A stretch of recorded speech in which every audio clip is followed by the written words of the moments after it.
Linear regression ये क्या होता है? ये सिंपल सा स्टैटिक्स है कि वैल्यू को प्रिडिक्ट करता है। तो उससे पहले हम समझेंगे रिग्रेशन क्या होता है, क्योंकि स्टैटिस्टिक्स जो आ रहा है वो वहीं से तो आ रहा है। तो रिग्रेशन क्या है? मान लो आपके पास 2 कॉलम है, ठीक है, एक तरफ वैल्यू 1 है, आपको पता नहीं अभी क्या क्या है, तो सिर्फ वैल्यू 1 है, एक तरफ क्या है, वैल्यू 2 है। तो इसमें कुछ वैल्यू भरी हुई है, इसमें कुछ वैल्यू भरी हुई है, ठीक है। तो जो कॉलम 2 है, वैल्यू 2 है, उसके चेंज होने पर, कौन कौन, वन मोर टाइम, V2 के चेंज होने पर अगर V1 चेंज हो जाए, कौन कौन, वन मोर टाइम, V2 के चेंज होने पर V1 चेंज होने लगे, तो जो जिसको चेंज कर रहे हो आप उसको कहेंगे इंडिपेंडेंट वेरिएबल, ठीक है। और जो चेंज हो रहा है उसको कहेंगे डिपेंडेंट वेरिएबल।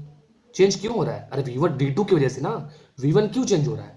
V2 की वजह से, तो मतलब V1 डिपेंड करता है V2 पे, तो ये हो गया डिपेंडेंट वेरिएबल, ठीक है। इसमें सिंपल से इतना ही समझना था, बट मतलब इसका इंपैक्ट पड़ रहा है, V2 का इंपैक्ट पड़ रहा है V1 पे तभी। तो लीनियर रिग्रेशन क्या होता है तो यही चीज लीनियर रिग्रेशन में, बट उसमें हमें लीनियर जो डेटा है वो लीनियर मॉडल में होना चाहिए, वो लीनियर होना चाहिए, तभी हम अप्लाई कर पाएंगे ये मेथड। ये जो रिग्रेशन का मेथड है इसको अप्लाई करने के लिए डेटा हमें लीनियर चाहिए। कैसे? मान लो एक डेटा ऐसे है, एक मिनट, यहाँ पे x है जिसको हम कह रहे हैं इंडिपेंडेंट, ठीक है, जो जिसको हम चेंज कर रहे थे इंडिपेंडेंट वेरिएबल, और यहाँ y जिसको हम कहते हैं डिपेंडेंट वेरिएबल, इसको हम टारगेट वेरिएबल कहते हैं, जिसकी वजह से चेंज हो रहा है, मतलब x की वजह से y चेंज हो रहा था, तो y को कह रहे हैं डिपेंडेंट वेरिएबल। अब मान लो कोई डेटा ऐसे है, अब डेटा भी बनाना थोड़ा सा मुश्किल है मुझे, यहाँ पे डेटा है, यहाँ पे डेटा है, मतलब आपने क्या किया, जो आपके पास डेटा था आपके पास एक डेटा मिला, तो आपने इसको प्लॉट किया स्कैटर प्लॉट से, ठीक है। तो आपने देखा ये डेटा ऐसे है, ये डेटा ऐसे है, ये डेटा ऐसे है, ऐसे है, तो ऐसे है, ऐसे है, तो ऐसे है, ऐसे है, ऐसे डेटा है, तो आपको लग रहा है हाँ हाँ लीनियर रिग्रेशन बन रहा है।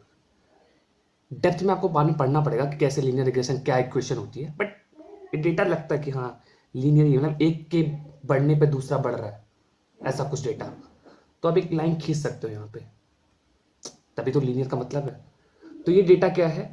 पॉजिटिव कोरिलेशन है, एक्स के बढ़ने पर वाई बढ़ रहा है, तो positive correlation, okay, positive correlation है। अगर डेटा मान लो, ये तो हो गया पॉजिटिव कोरिलेशन में, फिर से खींचते हैं एक्स जो कि क्या है, इंडिपेंडेंट वेरिएबल जो चेंज हो रहा था, उसकी वजह से वाई बन रहा था, प्रिडिक्ट कर रहे थे वाई को, तो वाई हो गया डिपेंडेंट वेरिएबल। इसको ऐसे भी कह सकते हैं, हम कैसे समझेंगे क्वेश्चन में, क्वेश्चन में जो दिया रहेगा जिसको प्रिडिक्ट करना होगा, जिसको प्रिडिक्ट करना होगा वो वाई है, और एक्स क्या है, जिससे प्रिडिक्ट करना है, ठीक है, जिसको हम फीचर भी कहते हैं, वाई को हम टारगेट वेरिएबल कहते हैं। तो एक डेटा मान लो वैसे है, ये है, ये है, ये डेटा है, ये डेटा है, ये डेटा है, बहुत हार्ड है बनाना, ये डेटा है, ये डेटा है, ये डेटा है, ये डेटा है, ये डेटा है, ये डेटा है, तो ये भी डेटा में हम लीनियर रिग्रेशन ग्राफ खींच सकते हैं, देखो ऐसे, इसमें क्या हो रहा है, एक्स के बढ़ने पे वाई कम हो रहा है, तो ये निगेटिव कोरिलेशन है, तो ऐसा भी कुछ हुआ तो हम लीनियर रिग्रेशन लगाएंगे, निगेटिव कोरिलेशन है, ओके। ये क्या आ गया, यहाँ कौन सा मॉडल बन गया, ये निगेटिव कोरिलेशन था, यहाँ भी लीनियर रिग्रेशन लगाने डेटा को देखने के बाद,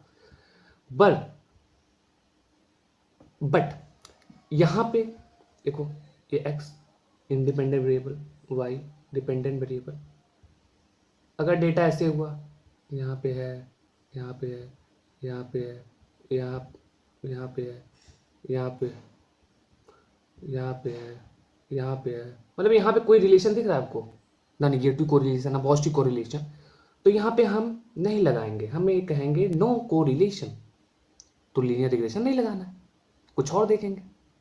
अभी के लिए बस इतना ही, दैट्स इट।